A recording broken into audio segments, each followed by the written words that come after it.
안녕하세요. 요즘 하루가 다르게 자라는 딸을 보는 재미로 사는 40줄에 접어든 아저씨입니다. 저에게는 사랑스러운 딸과 아내가 있는데요. 마음씨 고운 아내를 닮았는지 제 딸도 그런 아내를 쏙 빼닮아 육아 전쟁이라는 말이 뭔지도 모르고 살고 있습니다. 아내와 저는 조금 늦은 나이에 만나 결혼을 했는데요. 아내를 처음 만난 건 보육원 봉사에서입니다. 처음 아내를 보았을 때 아이들에게 환히 웃어주는 모습을 보고 첫눈에 반했었죠. 하지만 워낙에 내성적인 성격이라 먼저 다가가지 못하고 있었습니다. 그런데 어느 날 보육원 창구에서 물건을 정리하고 있었는데 아이들이 장난을 친다고 밖에서 문을 잠가버려서 그곳에 갇힌 적이 있었어요.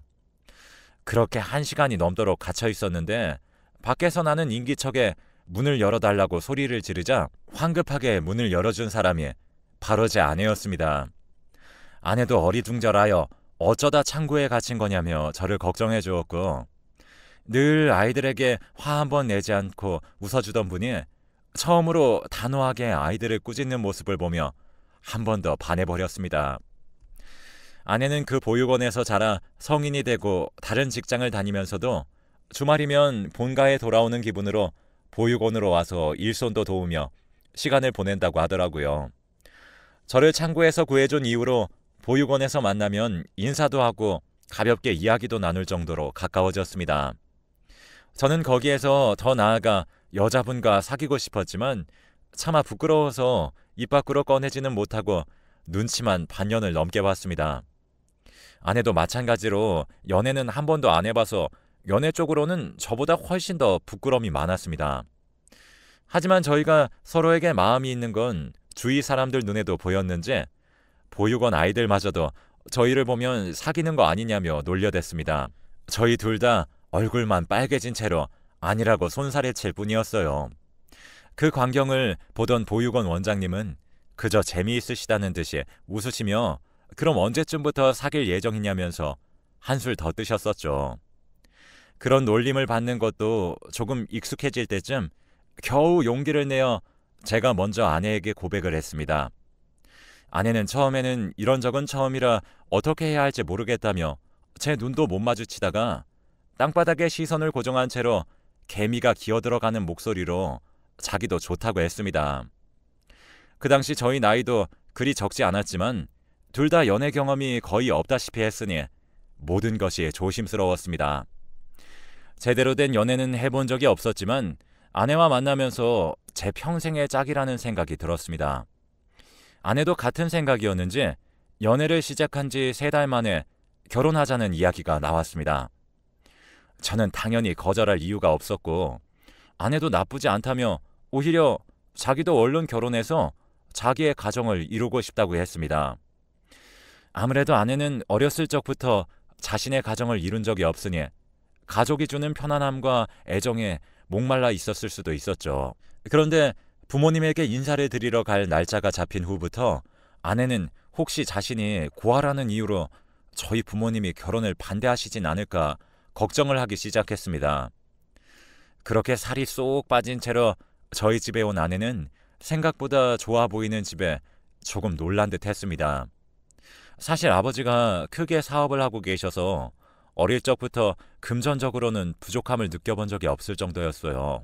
아버지는 제가 그 사업을 물려받길 원하셨지만 저는 그럴 만큼 통이 큰 사람이 아니라는 생각이 들어 아버지가 이따금씩 사업을 물려받았으면 한다는 회유에도 거절로 일관하며 중소기업에서 일하고 있었기 때문에 아내는 저희 집을 보고 놀랄 수밖에 없었죠. 밖에서 본 저는 그다지 부유해 보이지도 않았고 평범한 소시민이었으니까요. 식사를 하는 동안에는 아내의 부모님에 대한 이야기가 오가지 않았고 분위기도 화기애애하게 흘러갔습니다. 부모님도 제 아내를 썩 마음에 들어 하시는 눈치였고 아내도 부모님에 관한 이야기가 나오지 않자 처음보다는 덜 긴장한 듯 보였습니다. 그런데 식사 후 커피를 마시면서 제 어머니가 부모님은 뭐 하시는 분이길래 이렇게 아내가 잘 자랐냐고 물으셨습니다. 아내는 그 질문에 얼어붙어 버렸고 눈치를 보며 사실은 저와 만난 그 보육원에서 자란 고아라며 자기의 부모님은 그 보육원 원장님이나 다름없다고 대답했습니다. 그러자 그때까지의 분위기는 온데간데 없이 싸하게 얼어붙는 것을 느꼈습니다. 아버지는 그나마 전과의 표정과 변화 없이 그러냐며 그래도 올곧게 자란 것 같으니 그걸로 되었다며 화제를 돌리셨습니다. 어머니는 표정이 싸하게 굳은 채셨지만요. 아내가 돌아가고 그날 저녁에는 오랜만에 집이 시끄러워졌습니다. 아버지는 아내가 부모님이 안 계신 건 상관없다고 하셨지만 어머니는 계속 그래도 우리 집안이 어떤 집안인데 근본도 모르는 애를 들일 수는 없다며 아버지를 설득하셨습니다. 중간중간에 저에게 어디서 저런 애를 데려온 거냐며 타박하는 것도 잊지 않으셨어요. 그래도 나중에 사업을 생각하면 도움이 되는 사람을 아내로 맞아야 하지 않겠냐면서요. 저는 그런 소리 하지 말라면서 저에게 과분한 사람이라고 몇 번을 말했지만 어머니는 이미 제 이야기를 들을 생각이 없어 보이셨습니다. 아버지도 부모님이 안 계신 건 중요하지 않다고 말씀은 하셨지만 썩 마음에 들지도 않아 하시는 눈치셨어요. 그 후로 아내를 다시 데려오라는 말도 결혼을 허락한다는 말씀도 하지 않으신 채로 한 달이 흐지부지 지났습니다. 그러던 어느 날 갑자기 아버지가 저를 서재로 부르셨어요. 그러더니 다시 한번 제 아내를 만나보겠다고 데려오라고 하셨습니다. 지금까지 한 번 안 된다고 하시면 늘 그 결정을 바꾸신 적이 없으셨던 분이 마음을 돌리신 것 같아 조금 놀라서 되물었더니 제 아내가 자란 보육원을 통해서 아내가 어떻게 자랐는지 어떤 사람인지 여기저기 알아보셨더라고요. 아무래도 제가 처음으로 데려온 여자인데 무작정 반대하는 것도 아버지 입장에서는 마음이 불편했던 거였죠. 이리저리 들리는 이야기들이 다 좋은 이야기뿐이니 아버지도 한 번쯤은 더 만나보고 판단하자 생각하셨던 것이었습니다. 이 소식을 아내에게 전하자 아내는 안도의 한숨을 내쉬었습니다. 그리고 다시 아내를 만났을 때 아버지도 아내의 배경보다 그 자체만으로만 보려 노력하시는 것이 눈에 보였습니다. 그 만남 이후 아버지는 결혼을 허락하셨습니다. 그 소식을 들은 어머니는 무슨 말도 안 되는 소리냐며 절대 안 된다면서 저보고 정신 차리라며 화를 내셨지만 아버지가 이미 한번 결정한 일에다 아버지도 더 이상 반대하지 말라고 단단히 못을 박으시니 어머니도 결국엔 포기하고 제 마음대로 하라고 하셨습니다. 그 후로 모든 것이 순식간이었습니다. 허락만 떨어지는 결혼을 준비하는 건 순식간이었습니다. 아내와 저는 모두 크게 결혼식을 하는 것보다는 소소하게 가족끼리 식사하는 것으로 대체했습니다. 집은 제가 원래 살던 회사 근처에 작은 아파트가 있어서 그곳에서 살림을 합쳤습니다. 막상 결혼을 하고 나니 그렇게 반대하시던 어머니도 아내를 예뻐해 주셨어요. 매일 집에 들러 반찬을 가져다 주시고 가구는 새로 바꿔야 하지 않냐며 새로 가구를 들여주시기도 하며 결혼 생활은 모두 순조로웠습니다. 심지어는 결혼한 지 1년도 채 지나지 않아 아내는 임신을 했습니다. 나이가 나이니 혹시 아이가 잘 들어서지 않을까 걱정이 이만저만이 아니었는데 임신을 계획한 지 2달 만에 아이가 들어서자 저희 집안은 당장 잔치라도 열 기세였습니다. 제 동생과 재수 씨도 그때 아이를 가지고 있었던 상태라 집에 겹경사라며 주위 사람들이 입을 모아 축하해 주셨었죠. 하지만 나이 때문인지 아내는 임신 중독증에 걸려 살이 임신 전보다 2배가 쪘습니다. 날씬하게 몸매를 유지하는 재수 씨와는 완전히 딴판이어서 둘은 곧잘 비교 대상이 되었습니다. 개월수는 재수 씨가 더 많이 나가는데 왜 살은 제 아내만 찌냐면서 어머니는 장난식으로 말씀하셨지만 아내는 그 말에 늘 상처받아 집에 돌아오면 이불을 푹 뒤집어 쓰고 이제 아무것도 먹지 않겠다며 고집을 부리기도 했습니다. 아무리 요즘에는 나이가 많은 산모들이 늘고 있다고는 하지만 30대 후반이 되어서 아이를 가지고 지켜내는 것은 쉽지 않은 일이었습니다.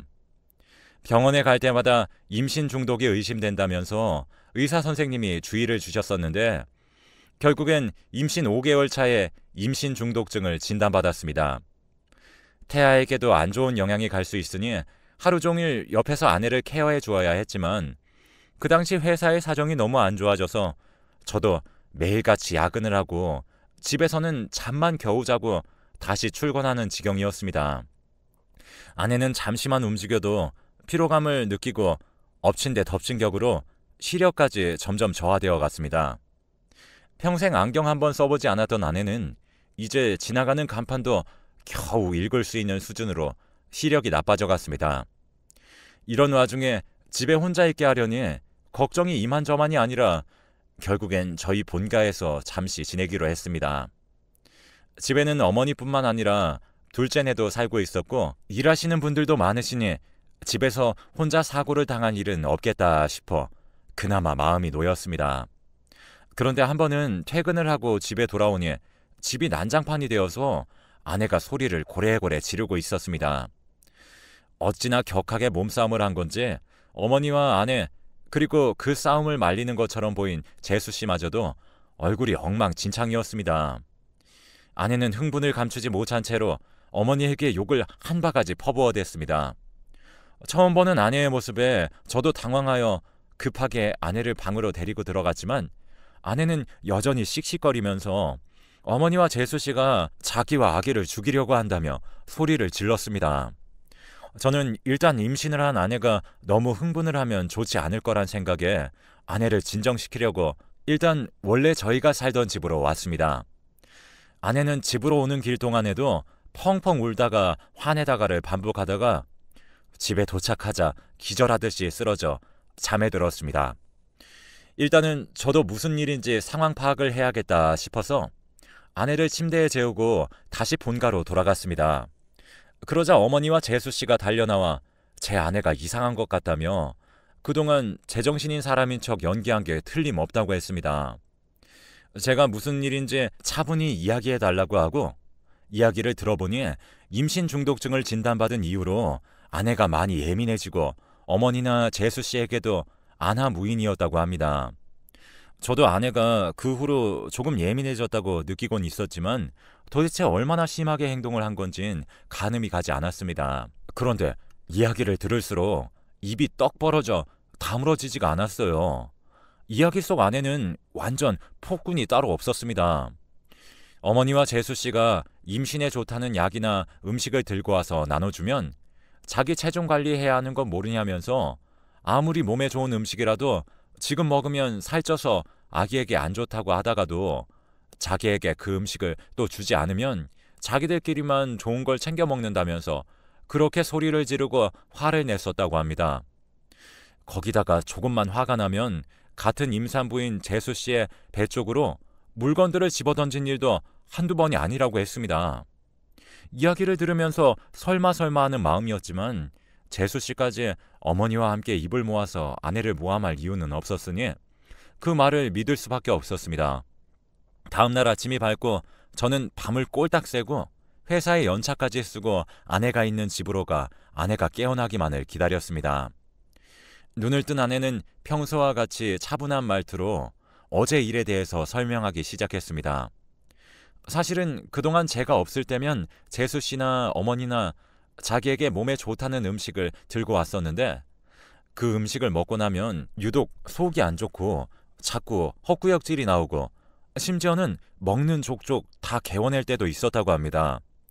그러다 보니 더 예민해졌었다고요. 특히 어머니네로 들어간 후에는 꼭 아내를 방에서 쉬게 했는데 방에서 쉬다가 밥을 다 차리고 나서 저희 아내를 불렀다고 해요. 처음에는 몸둘 바를 몰라서 수저라도 놓으려고 하니 어머니가 정색을 하시면서까지 방에 있다가 자기가 부르면 나오라고 하셔서 어쩔 수 없이 그랬는데 한 번은 화장실에 다녀오다가 어머니가 다 차려진 자기 밥그릇에 가루약 같은 걸 뿌리고 섞는 걸 보았다고 합니다. 그날부터 뭔가 이상함을 느낀 아내는 어머니가 주시는 걸 다 먹지 않았다고 해요. 그 후로는 오히려 몸이 더 가뿐해지는 걸 느꼈다고 합니다. 그 이야기를 들은 저는 혼란스러웠지만 아무리 생각해도 어머니나 재수씨가 그럴 이유는 없다고 생각했어요. 심지어 어제 아내가 휘두른 손찌검에 어머니와 재수씨가 엉망으로 다친 걸 봤으니 더더욱 아내를 믿지 못했습니다. 몇 번이나 그게 사실이냐고 물었고 아내는 억울하다는 듯 사실이라고 했지만 믿음이 가지 않아 결국엔 일단 아이를 낳을 때까지는 혼자 집에서 지내라고 했습니다. 차마 저도 그 집에서 아무렇지 않게 지낼 자신이 없었습니다. 아내를 도와줄 사람을 부를 테니 그동안은 제가 본가에서 가서 지내겠다고 했습니다. 아내는 처음에는 왜 자기 말을 믿지 않냐며 화도 내고 울고불고 했지만 제가 묵묵부답으로 제 남은 짐을 싸고 있으니 그냥 가버리라고 했습니다. 그 후로 아내와 저는 원래 부부가 아니었던 사람들처럼 연락도 하지 않고 지냈습니다. 그런데 아내에게 새벽에 전화가 왔습니다. 평소엔 연락도 없다가 새벽에 연락이 오니 덜컥 겁이 나서 허겁지겁 전화를 받았습니다. 수학이 넘어 아내는 고통에 신음하며 양수가 터진 것 같다면서 자기가 너무 아파서 꼼짝도 못하겠다면서 구급차가 와도 문도 못 열어줄 것 같다고 얼른 와서 자기를 병원에 데려다 달라고 했어요. 그 말을 듣고 저도 혼비백산해서 집으로 단숨에 달려가 아내를 병원에 데려갔습니다. 집에 갔을 땐 이미 아내는 정신을 잃기 일보 직전이었습니다. 다행히 병원에 가자마자 수술을 통해서 아이는 잘 태어났습니다. 예정일보다 한 달이나 일찍 태어나 몸이 남들보다 약하긴 했지만 그래도 크게 아픈 곳은 없어 다행이었습니다. 한 달 만에 본 아내의 얼굴은 안쓰럽게 그지 없었습니다. 아내는 정신을 차리자마자 엉엉 울면서 아이는 괜찮냐며 먼저 걱정했습니다. 아이가 태어났다는 소식에 아내가 자란 보육원 원장님과 아버지도 병원으로 달려오셨습니다. 아버지는 제 아내의 손을 잡으시더니 그동안 고생이 많았다면서 이제 그럴 일은 없을 거라고 하셨습니다. 제가 무슨 말인가 싶어 아버지를 보자 아버지는 제게 호통을 치시며 하나뿐인 아내도 제대로 지키지 못하는 녀석에 아이라고는 어떻게 키워내겠냐며 저에게 가장의 자격이 없다고 하셨습니다. 아내는 그런 저희 아버지를 보며 눈물을 흘리고만 있었고요. 알고 보니 저에게 거짓말을 한 것은 아내가 아니라 어머니와 재수 씨였습니다. 아내 말대로 살찌는 약을 섞어 매번 아내에게 가져다 주었고 아내가 임신 중독증에 걸려 아이를 유산하게 할 심산이었던 겁니다. 하지만 어머니와 재수 씨가 그럴 만한 이유를 전혀 이해할 수가 없어서 아버지에게 그게 무슨 소리냐며 어머니가 그럴 이유가 없지 않겠냐고 되받아쳤습니다. 그러자 아버지가 모든 걸 이야기해 주었습니다. 사실 제 어머니가 친어머니가 아니라고요. 저를 낳아주신 친모는 워낙에 몸이 약해서 저를 낳고 시름시름 앓으시다가 제가 두 돌이 되기도 전에 돌아가셨고 지금의 어머니는 제가 5살 때 재혼을 한 새어머니라는 사실을요. 어머니 입장에서는 친자식이 아닌 제가 회사를 물려받는 것보다 자기의 핏줄인 둘째가 회사를 물려받았으면 했었겠죠. 재수 씨도 그건 마찬가지였고요. 그런데 제 아내가 아버지에게 이쁨 받는 것 같아 보이자 괜히 아버지가 다시 저에게 회사를 물려받으라고 할까 불안해하는 것이 다 티가 났다고 합니다. 집에서 일하는 사람들끼리도 어머니와 재수 씨가 욕심이 덕지덕지 붙었다며 수군거리는 것을 아버지는 다 알고 계셨다고 해요. 하지만 그렇게 약까지 써가면서 제 아내를 괴롭히는 것까지는 눈치채지 못하셨다고 합니다. 집에서 한바탕 했던 그날 밤 아버지가 집에서 있었던 일을 들으시곤 먼저 제 아내에게 연락해서 미안하다며 새어머니와 둘째네를 쫓아낼 테니 조금만 기다려달라고 하셨다고 합니다. 그 이후로 아버지는 집안에서 일하는 사람들을 시켜 어머니와 재수 씨가 그동안 제 아내에게 먹인 약들을 알아내고 증거를 모으라고 했습니다. 그 이야기를 듣자 저는 남편이라는 사람이 무슨 짓을 한 건지 아내에게 차마 고개를 들 수가 없었습니다. 점점 숙여져가는 제 고개를 본 아내는 먼저 지금이라도 알았으니 다행이라며 이제 한 아이의 아빠니 다시는 그런 실수하지 않으면 된다고 너그럽게 용서해 주었습니다. 그런 아내에게 너무 고맙고도 미안할 따름이었어요. 한참을 이야기하던 중 새어머니와 둘째네가 뻔뻔스럽게 병실 안으로 들어왔습니다. 세 사람이 들어오자 분위기가 싸하게 식은 것을 느낀 것인지 분위기가 왜 이러냐며 제 아내에게 수고했다면서 아무렇지도 않게 인사를 건네는 동생을 보니 화가 부글부글 끓어올랐습니다. 그런데 지금까지 한마디도 하지 않으시던 보육원 원장님이 어머니의 얼굴을 확인하더니 화들짝 놀라셨습니다. 어머니는 시선을 느끼고 고개를 돌리다가 원장님과 눈이 마주친 후 그 자리에서 얼어붙었습니다. 먼저 입을 뗀 것은 원장님이었습니다. 혹시 30년 전에 자기를 만난 적 있지 않냐면서요. 어머니는 말을 더듬으면서 자기는 기억이 나지 않는다고 대답을 피했습니다. 그런데 원장님은 곰곰이 생각하시더니 제 아내를 보육원에 데려왔던 분 아니냐며 확신에 찬 말투로 어머니에게 되물었습니다.